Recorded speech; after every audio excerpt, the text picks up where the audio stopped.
So a lot of clients suffers from naturally dry and damaged hair if they naturally have a little bit of a kink to the hair. And often what we find with those sort of textures is that it becomes very dehydrated and it tends to look quite frizzy.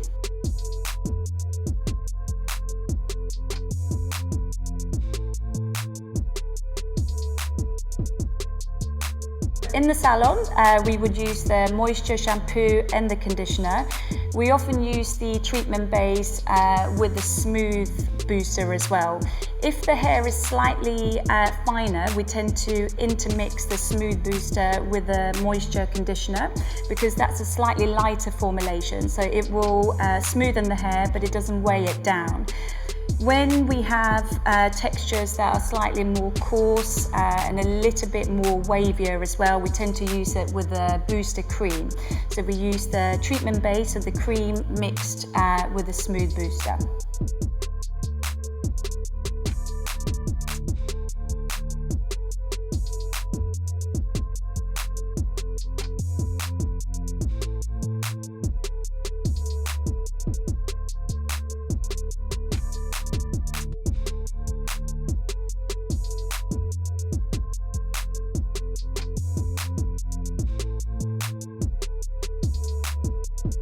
So frizzy hair often comes in different sort of variations as well. So someone with sort of natural frizzy hair that's slightly finer density, we tend to use the multitasking cream because that's fantastic to use to really smoothen the cuticle.